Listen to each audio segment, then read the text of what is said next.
if a pilot is flying around the curve of the Earth, then he should be dipping the nose down every 5 minutes. He should be dipping the nose down to stay around the curve.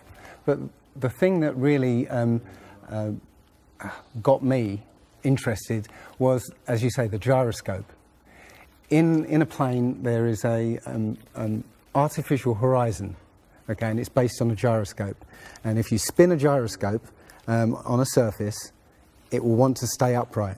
You can twist and tilt the surface as much as you like, the gyroscope will stay upright.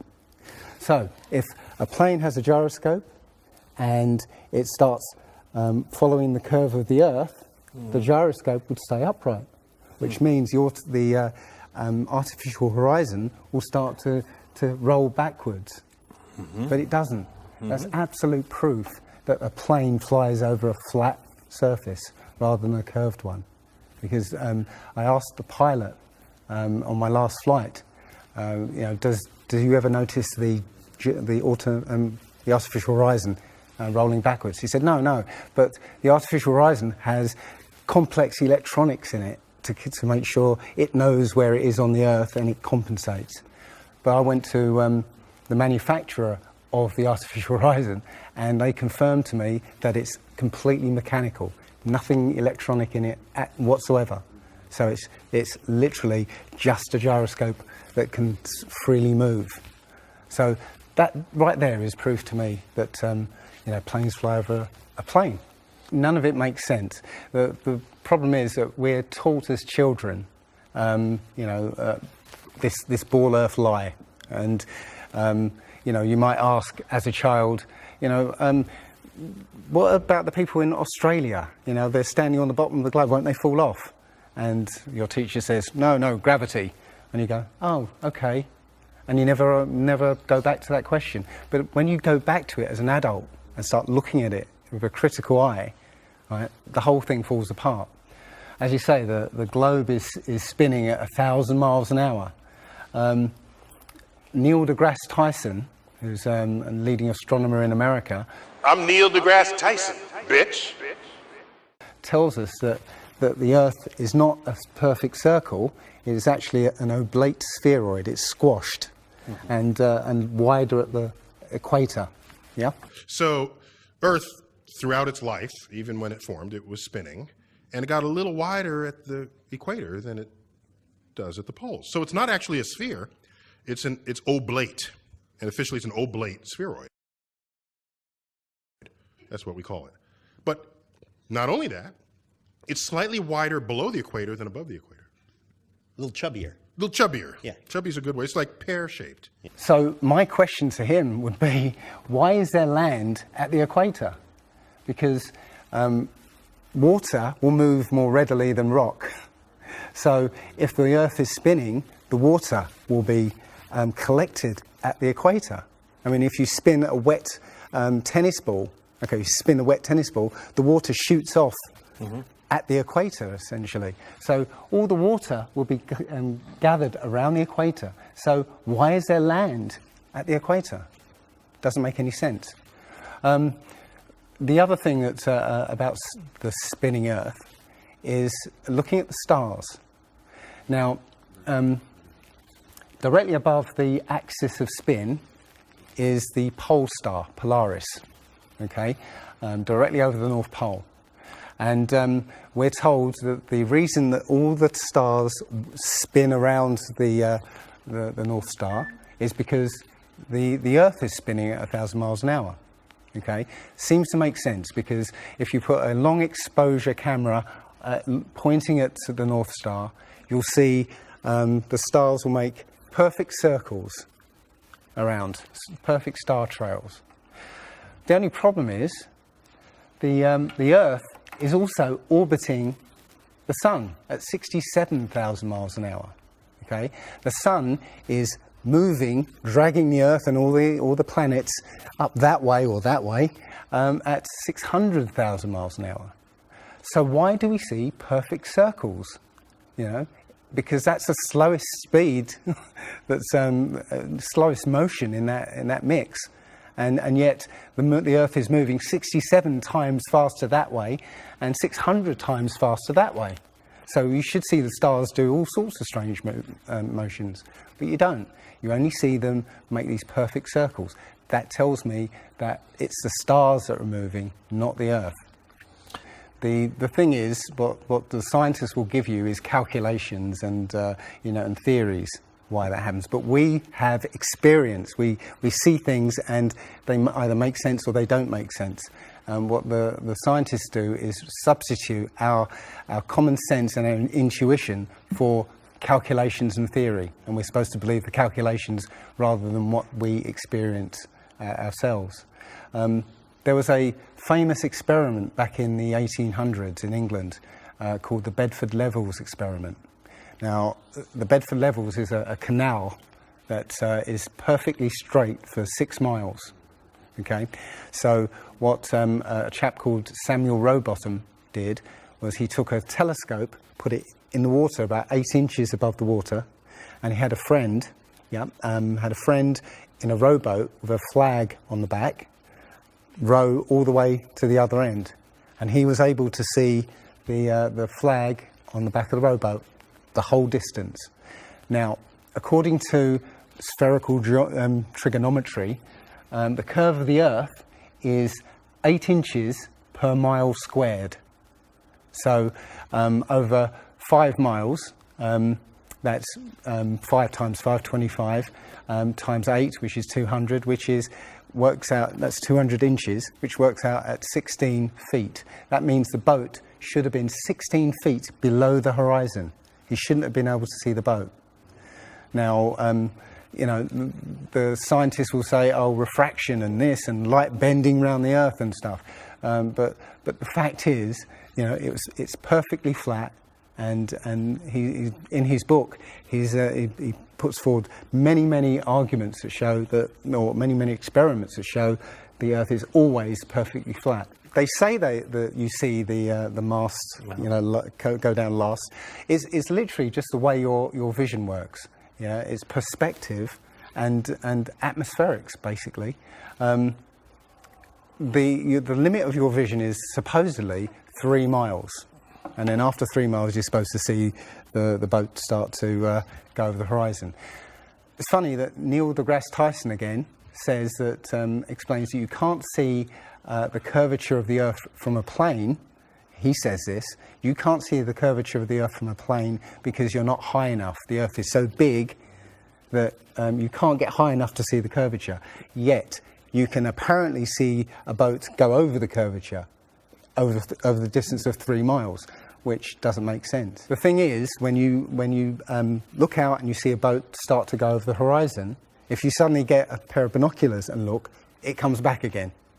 And once it goes out of the sight of your binoculars, if you get a telescope, it comes back again. It doesn't go over any curve of the horizon. What we found, many people have done experiments with very high-powered zoom cameras, and they've watched a boat sail out to sea, and they've just kept trained on this boat. And what they see is, after a very long distance, you see an atmospheric effect where the bottom of the boat disappears and and the top of the boat inverts, so you see a sort of mirror image.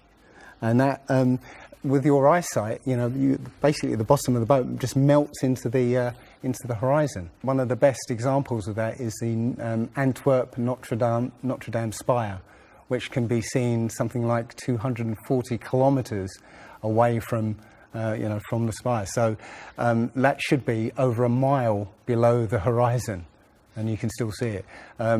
There's been a few famous examples just recently of a man who took a picture across the Great Lakes from Michigan and was able to see, I believe it's Chicago, which he shouldn't have been able to see. And the television station basically said it was a mirage. This is from Joshua Nowicki, and what you're seeing here is a mirage. We typically would not be able to see this from the Lake Michigan shore. We talked about this last night. Conditions are right on the lake that we're actually seeing a mirage of the Chicago skyline. but they always say it's a mirage. But for a mirage to happen, you have to have very specific atmospheric conditions.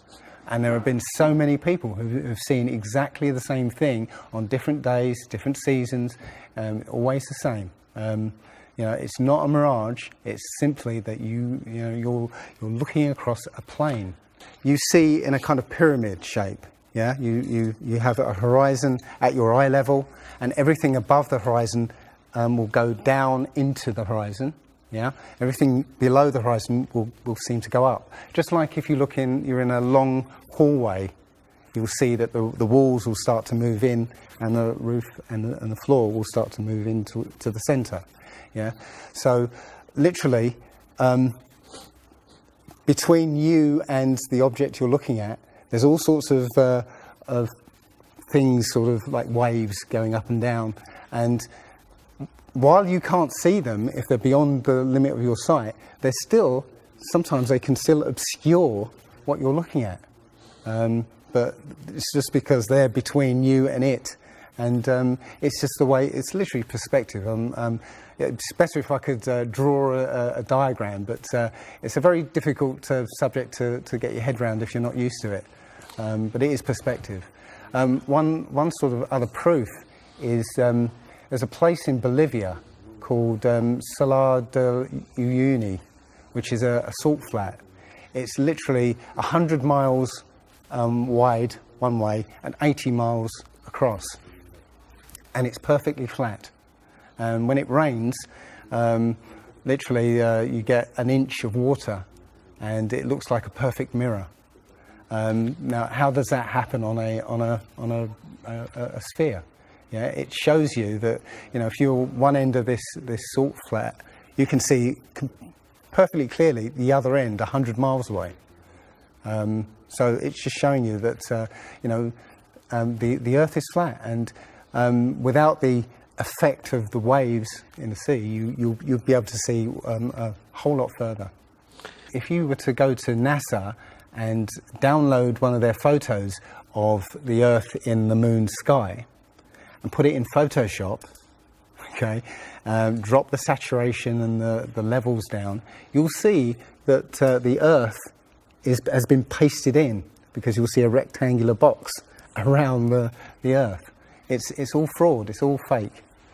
Pretty much everything NASA puts out is fraudulent. There are no images of Earth from space. The only one that NASA actually claims is a photograph was from 1972, and it's the famous picture. It's got Africa sort of near the top, and it's the same picture they've been using for the last 40 or 50 years in every textbook. Every other image is what they call a composite. It's Photoshop. There was another layer to sort of simulate the atmosphere. And then there's this little bright spot. It's called the specular highlight. So it's the reflection of sunlight off of water. Those are the pieces, but you can't just slap them all together. It just didn't look realistic. It looks kind of flat, or the clouds are sort of too see-through. So I just hit Command Z a lot. There's artistry to creating the world. What I imagine it to be. Unfortunately, I'm not an astronaut. I've never been to space. But I've looked at these images over and over again, trying to sort of get the essence of it. It is photoshopped, but it's has to be. It is photoshopped, but it's has to be. It is photoshopped, but it's has to be. It is photoshopped, but it's has to be. And many of us have been looking at these images of Earth, including the one they call the Big Blue Marble, which was released in 2002, I think. Again, when you zoom into it with Photoshop, you'll see where they've used the clone tool in Photoshop to take a picture of one of the clouds and stamp it in various places around the picture. They got lazy. In another image, they've even photoshopped the word sex in the clouds, which is a subliminal tool they use to get people to sort of relate to something.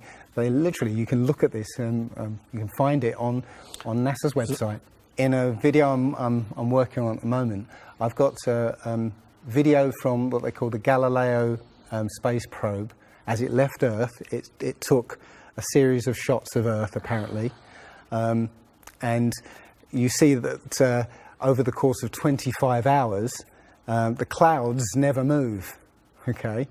Now, I happened to find some pictures of satellite pictures of Earth, and I noticed that in these separately taken satellite shots, the clouds were exactly the same as the ones in the in this Galileo shot. So it's a cloud map.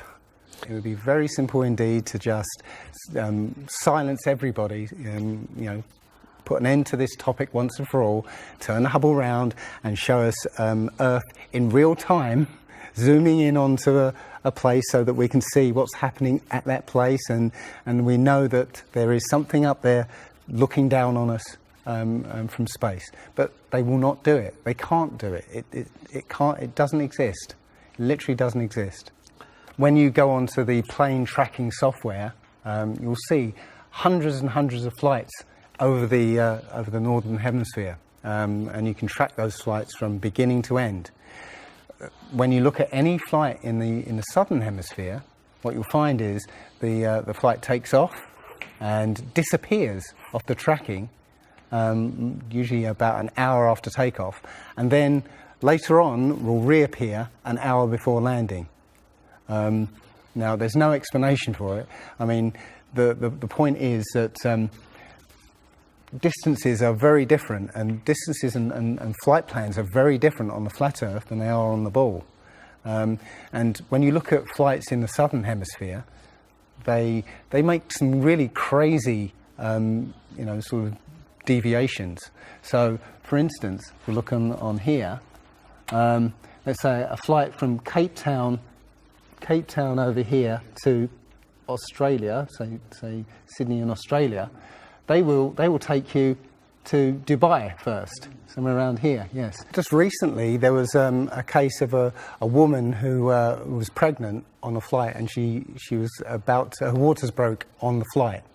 And I think it was from the Philippines to Los Angeles.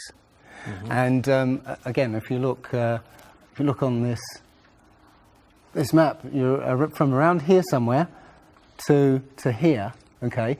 Now they were flying across, and literally her waters broke, and they had to divert. They had to land.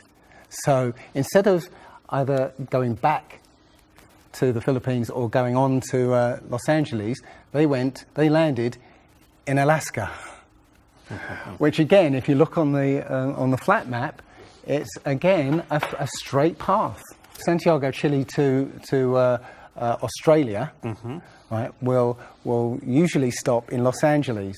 Again, you can see on the flat map that it's again a straight path. It all seems to make sense, and if the only thing that would sort of confirm it or disprove it would be GPS. But hey ho, GPS doesn't work in the southern hemisphere.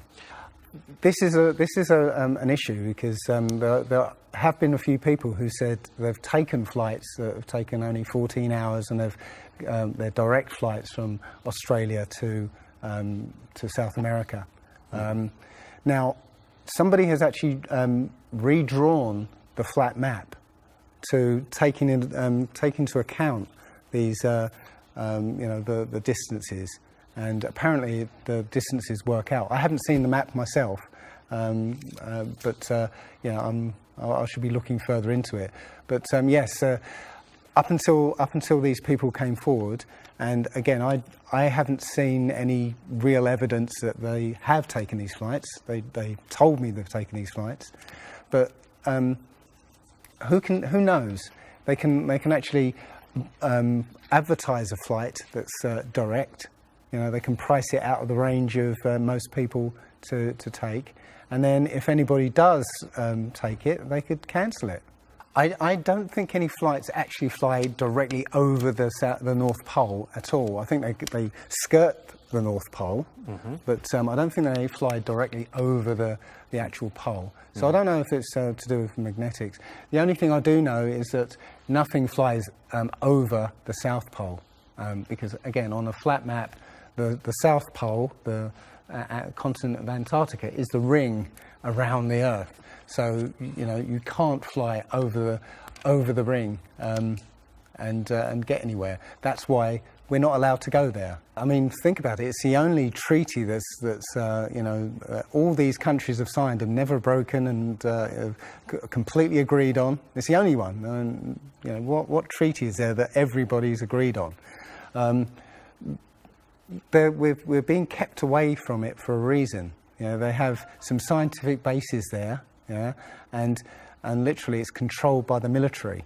If you try and go there by yourself, you will be sort of picked up and escorted back.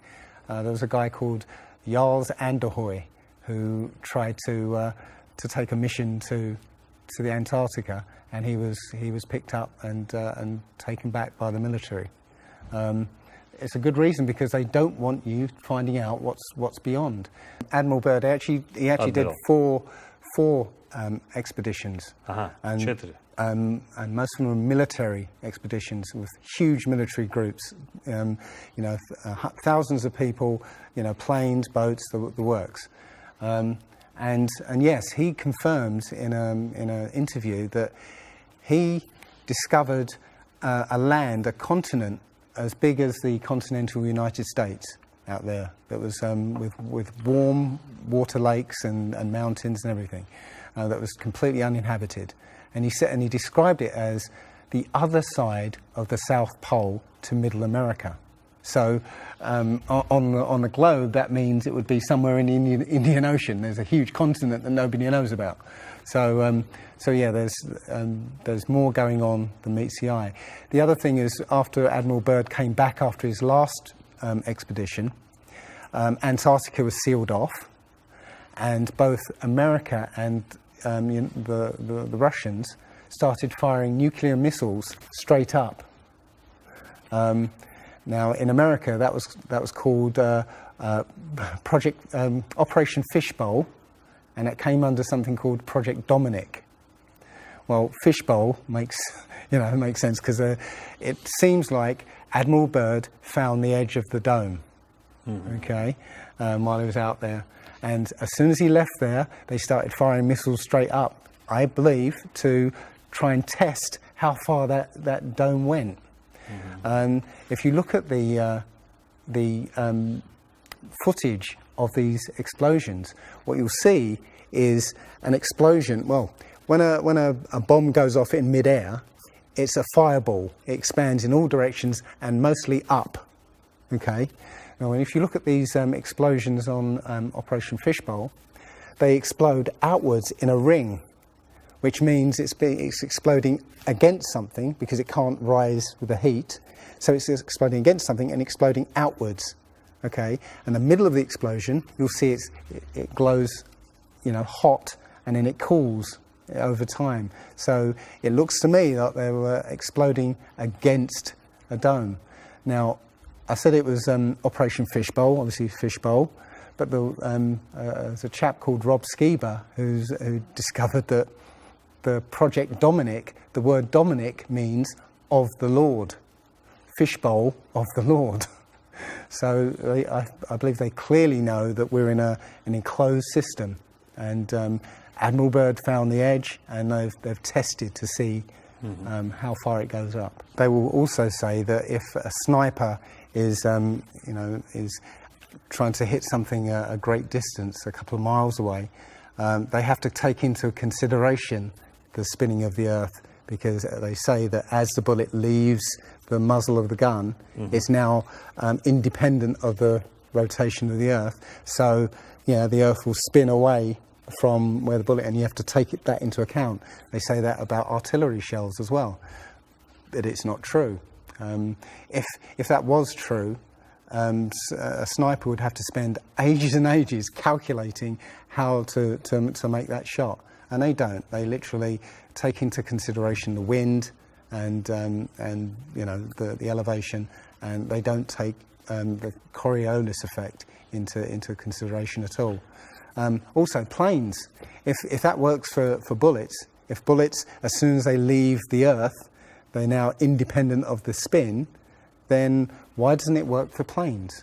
Yeah, there's a video on YouTube that actually tries to explain that the Coriolis effect works by using the example of a paper plane.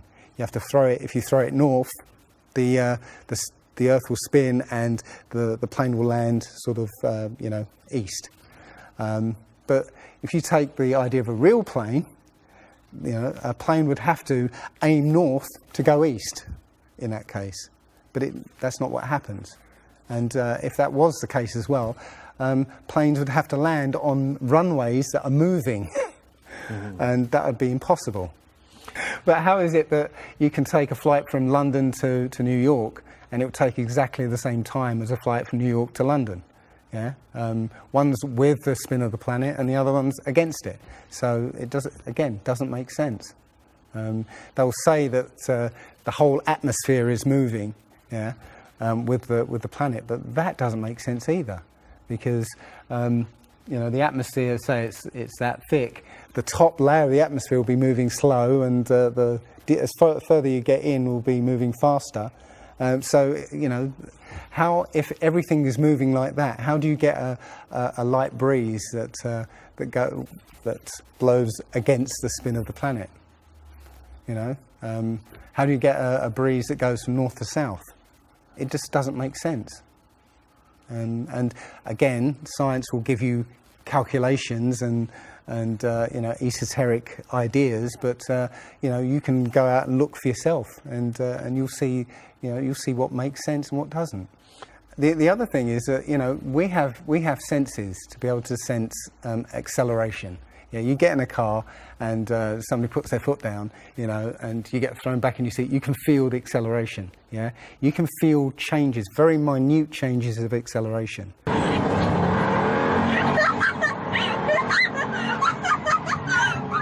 Yeah.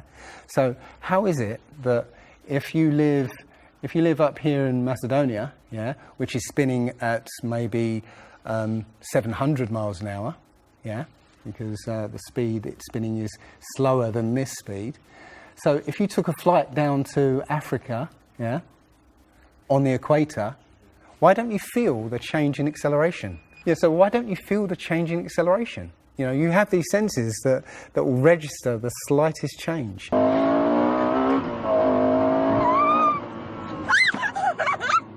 Yeah, but you get off the plane there and you don't feel dizzy, because now you're moving a lot faster. So no, it doesn't make sense.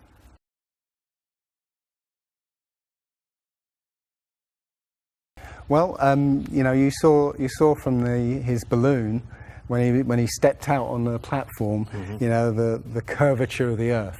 Yeah, it looked very obvious. Oh, everybody pointed it and said, "Oh, look, there's a curvature." But when you actually looked at the ground, when you looked at the Earth, well, it was New Mexico. That's where he jumped. The whole Earth that you saw there was New Mexico. So if that was a curvature, the Earth must be very, very small indeed, and New Mexico must take up a huge part of it. Yeah, it was a fisheye lens to curve that, to make that curve. And when he jumped, it took, I think it took him like 2 hours to get to that height. Yeah, he went straight up.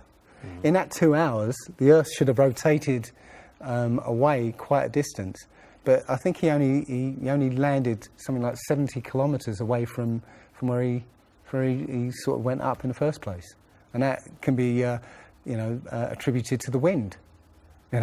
So no, I mean that there's no proof whatsoever. There is so much to this. As I said, if you start looking and asking questions about the very basic things, you'll find that the answers you were given as a child just do not make sense.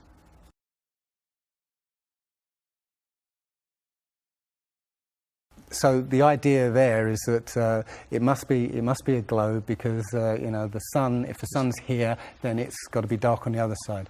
Well, the thing about the sun is that we're told it's 93 million miles away. It's not. It's actually something around 3,000 miles away, and about 34 miles across. That might sound really crazy, but if you look at look out on a day that's got broken cloud, you'll see that the sun rays will come out at an angle. Most people have seen this. The rays come down at angles.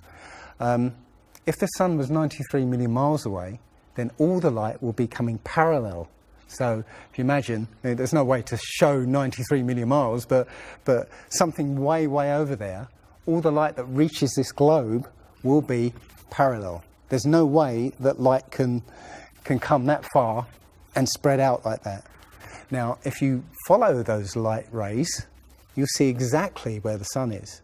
And as I said, it works out to be about 3,100 miles. Now, if that's the case, and the sun is circling over this flat plane, yeah, its light range is limited. So it's illuminating the part of the Earth it's like over at the moment. So, say over Europe, it might, or over South America there, it's over there. Well, Australia's going to be in the dark because the sun isn't going to throw enough light to illuminate Australia. Yeah.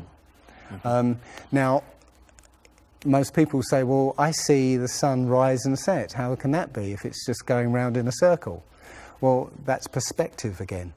If you actually see video of the sun coming up and going down, many times you'll see that the sun starts off as it's coming up very, very tiny, and it gets bigger as it gets closer to midday and then gets smaller again.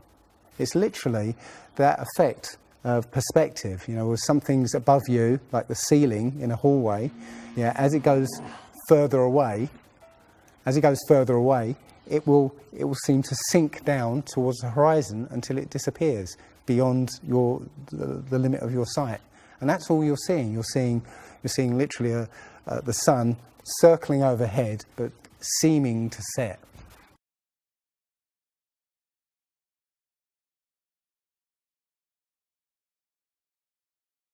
There was a team in California that launched a rocket 75 miles up. And you can find this video on YouTube. It's difficult to watch because the cameras, there were 7 cameras on this rocket, and it was spinning as it went up, so it's very, I say, difficult to watch. But this chap, Refi, studied this video meticulously, looking for some kind of mistake or some kind of evidence, and he realized that he could see the moon. So he went online to a website called timeanddate.com, where it will show you graphically where the moon and sun is at any time on any day. And he did a bit of detective work to find out exactly when the rocket was fired, and found that the moon should have been on the other side of the planet, over Australia. Now, the rocket was 75 miles up and it could see the moon, but anybody down on the ground wouldn't be able to see it. But the point is that if the moon was over Australia, on the other side of it would be on the other side of the planet, which is, okay, there. So down there on the other side of the planet, and the rocket went up here. So there's no way that rocket should have been able to see the moon on the other side of the planet.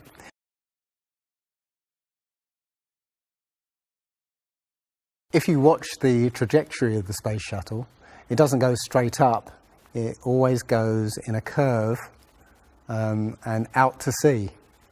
The point is that they actually go horizontal. The space shuttle goes horizontal. It never goes any further up. It goes horizontal, very, very low down in the atmosphere, because it drops its external tank while it's still in the atmosphere.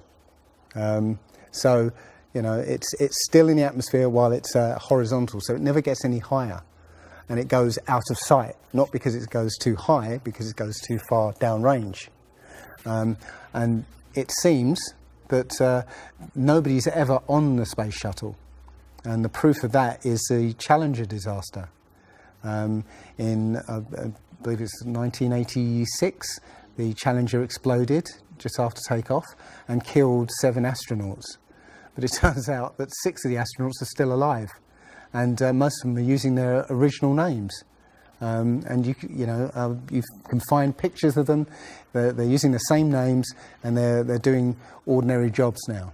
Teachers, lecturers, lawyers, whatever, but they're still alive. I think it's a mock-up. I think it's an empty shell and literally just dishes in the sea, out of sight. And they have a plane that's mocked up to look like a space shuttle. And you can see whenever the space shuttle lands, you can hear it. It's a loud jet engine. You watch any video of the space shuttle landing, you can tell it's a jet engine. It's a jet-powered aircraft. That's it. It's not a glider. In my video, I show you a glider, how that seems, and then I show you the space shuttle. And yeah, it's not a glider. It's an aircraft. And that's what they're fooling us. Taking billions of dollars in and giving us images and fake planes for that 10 billion, you know, however many billions of dollars it is. That you've got the external tank and the space shuttle. Yeah, it's like horizontal at this point, and then they drop the tank. Okay, now the space shuttle isn't powered at this point because the tank has all the fuel. Yes. Okay, so when the engine stops, the tank is dropped. Basically, the space shuttle and tank should follow the same path because neither of them are powered. They should both fall in the same way. Now, because the tank has all the fuel, those pods on the back of the space shuttle aren't fuel tanks. They have a very, very small amount of fuel in there for orbital manoeuvring. But from this point, which again is still in the Earth's atmosphere because the tank, you know, is falling there, it now has to go from there into orbit. They haven't got the fuel there to insert it into orbit.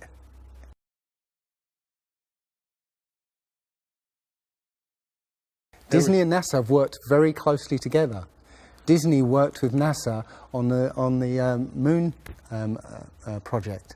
Yeah, they made it. They filmed it so that it would be entertaining for the masses. Yeah, and they're still working with NASA. I absolutely believe that Stanley Kubrick, you know, filmed the moon landing. He left a few clues just to say, so that, you know, like Michelangelo. Yeah, so that we eventually would know that this was his work. Yeah, I did this. It's a joke. It was meant to fool people in 1960s. So you got like clear footprints, but yet you don't have where an impression where the pads of the lunar lander were. Or a blast crater where the engines were blasting downwards, and also the camera followed the capsule straight up, right, and it followed it very precisely, right, and it stopped when it started to pitch over, right. Now, NASA says, "Oh, we did it remotely." Well, there was a 2 or 3 second delay between sending signals and the camera starting to respond, and then another couple of seconds for them to see what's happened. So it's next to impossible to get that sort of accuracy with that kind of and it's only done once. I mean, they can't sort of keep doing it over and get it right. You know, they do it once and they got it right the first time.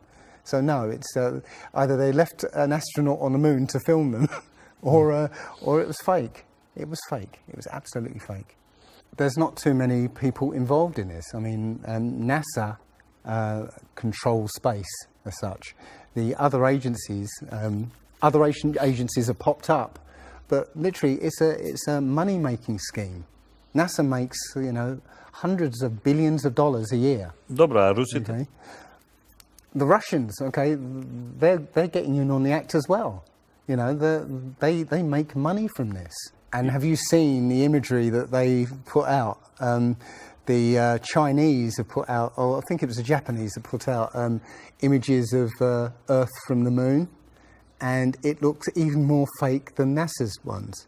It's a money-making scheme, and they're all joining the bandwagon. But you know, that isn't the first thing that's been hidden over the years. I mean, we're all driving petrol cars because 100 years ago, the Rockefeller family basically cornered the market on oil, and the car industry was going electric. So, you know, all cars would have been electric from the get-go, but they basically forced everybody to use petrol cars, and have hidden this secret. And literally, you know, we could be running around in electric cars that have unlimited mileage by now, but we're still using these 100-year-old machines, dirty machines, because of a secret that's been kept. It's easy. If everybody's been trained into believing that this is real, right, and there's space, and it's within our interest to explore space and you know, go to the moon, go to Mars, yeah, people will pay for it, and they're making billions. And yeah, there's more to it, because I believe there's a big deception coming, and it's to do with aliens, because now since Roswell, 1947, that was the first time anybody had ever understood the idea of aliens. But since then, we've been bombarded with science fiction and the idea of aliens, and most people believe there are aliens out there. So they've prepared us for an alien invasion or an alien saviour. And I think the flat Earth came along at the right moment to educate people, to make people believe or understand that we've been lied to. And if you know, as I know in my heart now, that is real and this isn't, I will not be fooled by aliens coming, because there are no aliens. There's no space. Yeah, it's all fantasy by Disney and NASA.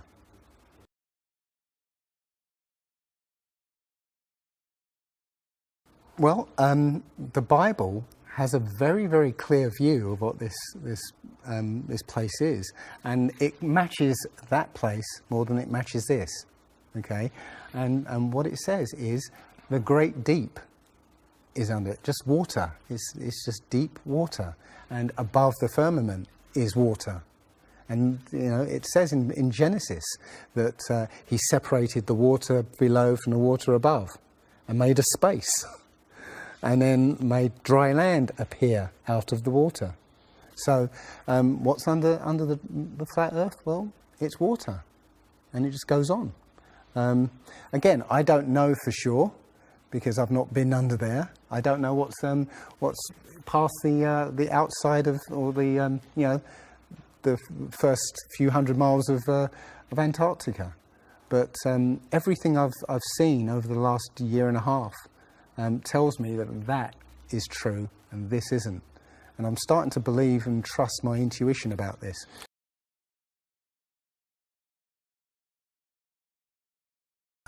Nobody has actually really gone all the way across Antarctica. Yeah.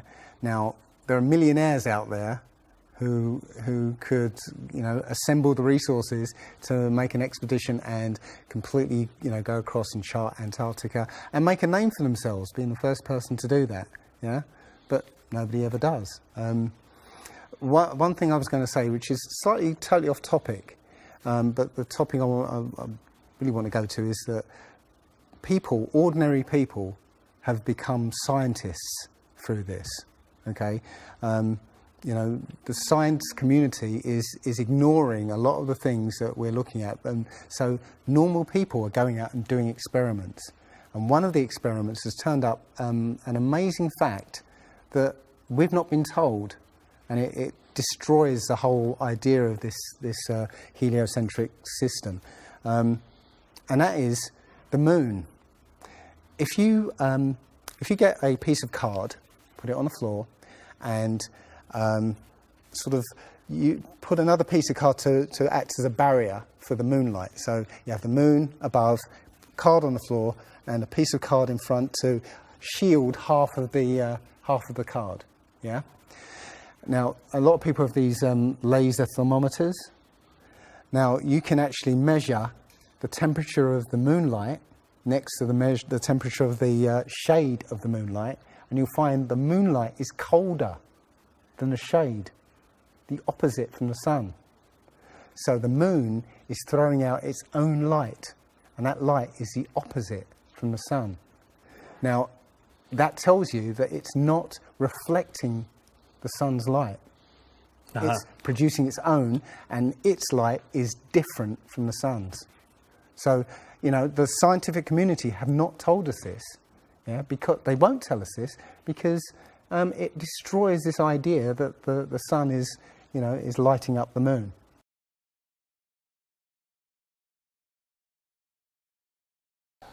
This world is very different from what most people think it is. There are very powerful people who essentially rule this world right now. And the ordinary person is a slave in this world. And slaves aren't educated. You know, they're taught what they need to, or, you know, they need to know. That's it. They're not taught truth. They're taught what they need to know.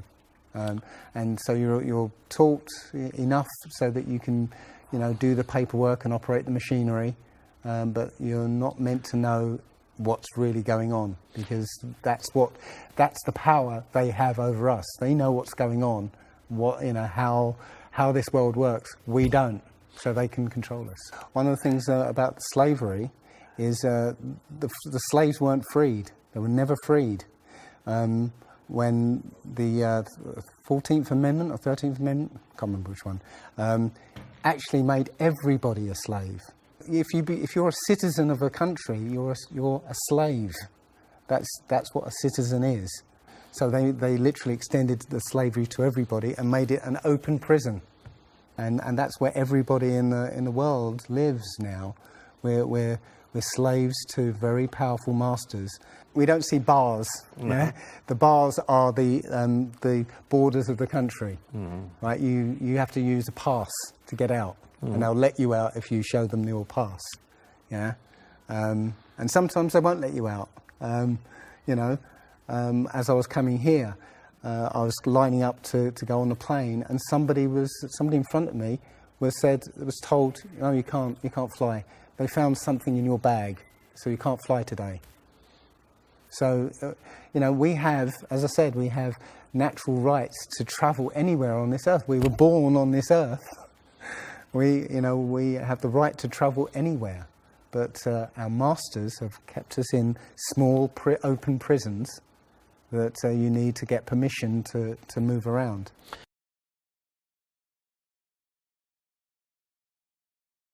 This idea that, billions of years ago, nothing exploded and then everything came out of that nothingness, ridiculous.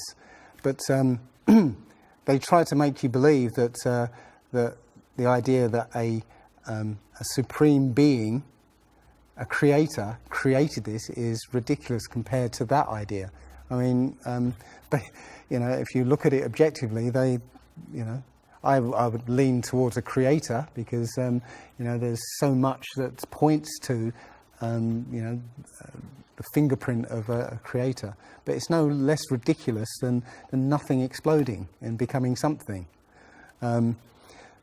In my opinion, the Big Bang theory and the theory of evolution and the Ball Earth theory are all interlinked, and they're all there to make us feel as though we're insignificant. We're small, tiny, miniature, unimportant pieces of slime crawling around on a speck of dust in an infinite universe. If that's true, and there's no purpose, there's no meaning to anything, then our owners can do whatever they want with us. Then, this is all accidental, so food can be genetically modified because it's imperfect. We can be modified because we're imperfect. If we realise that this is the universe, and complete universe. Yes, this system is is everything. Everything that NASA has put out is CGI, is fake. Okay, You know, people say, I think you mentioned it, you know, if you look out into the universe, you see that the moon is round, you know, spherical, and the planets are spherical, and so why are we flat? Well, how do you know that the planets and the stars are spherical? You know, all you get is, if you look for a telescope, you see a flat disk. If you think you see a spherical shape there, well, it needs two eyes to resolve 3D. If you're looking for a telescope, you can't see anything in 3D. It's going to be flat anyway. So all you see is a flat blob of light. It's only NASA that's given you these beautiful pictures of so-called planets and stars. Yeah. So it's a fallacy to say, well, everything else out there is spherical, so we must be. You know, how this is special. You know, so why? It's like saying a basketball is round, so why isn't the court round? You know, it's a fallacy.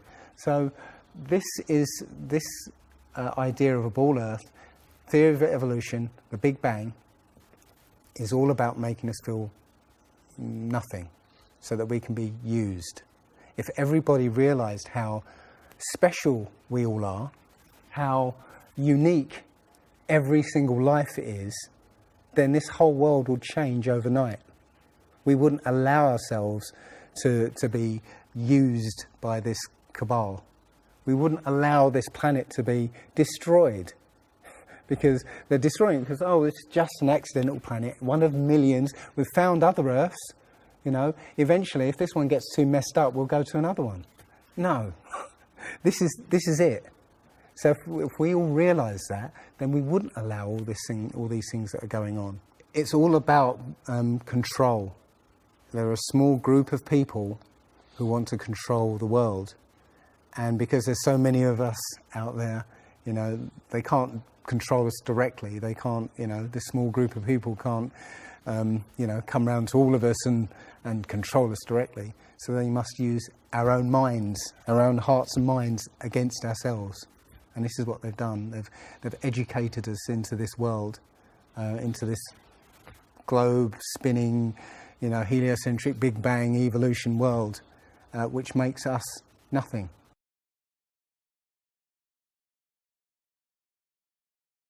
This is amazing because when I first started looking, it was about a year and a half ago, I looked on YouTube and there were maybe about 100 videos, not even that probably, and nobody was talking about it, right? And then over 2015, it exploded. There are thousands and thousands and thousands of people looking at Flat Earth now. And what happens is that you'll watch something or read something, and something will strike a chord in your mind, and you'll think, yeah, I've always wondered that. And what will happen is you will start feverishly researching. I mean, what happened to me was, as soon as I got that, I spent every waking hour looking for things and testing things, and this seems to be replicated with thousands of people around the world who suddenly come into this. They start, you know, researching and getting a passion for this, because this is what I think, it's the truth. And we recognise the truth when we hear it. And we feel it. And this I believe, has come at the exact right time, so that we awaken to what's going on in the world. Nothing else, 9/11 even hasn't awoken people, right? To this extent, For me, I've been an atheist for 40 years. From the age of 13, I didn't want anything to do with God and Bibles and whatever and religions. And now I know for a fact there is a creator. I've seen his fingerprint, not just with the flat earth. Everything I've done in the last 5 or 10 years has led me to see that there is a creator now. there's a great many people out there who have had exactly the same revelation as I have, and it is. I'm now following the commandments and trying to be the best human being that I can be, because I think it was a guy called Kent Hovind who said there are only two possibilities: either there is a God or there isn't, and both of them are terrifying. Yeah. If there isn't a God, then nobody's in control. We're hurtling through space, and there's no plan, and there's no nothing, and that's terrifying. If there is a God, then we'd better find out who he is and what he wants and do exactly what he says. And it turns out that he gave us very specific instructions on how to live. And they're not rules as in laws that you must follow because or put you in prison if you don't. No, these are rules to live by, to make a harmonious world. Don't harm anyone, don't kill anybody, don't steal from people, don't covet people's items, Don't lie. Don't lie. I mean, these things are written in our hearts anyway, yeah? But we're in a society that that legalizes all of the 10 Commandments. The policemen and soldiers can kill. They're allowed to kill. Politicians can lie. They can lie. They're lying all the time. They're lying all the time. Police have been told that they are allowed to lie to try and get to catch somebody. Yeah, they're allowed to lie. Everything in the 10 Commandments is legalized in this society. That tells you who runs this society. Yeah. So yeah, this is a profound movement. I don't like using the word movement, but it's a profound shift in consciousness for people, because unlike any other topic that's come out in the last few years, this one has made people realise that they've been lied to.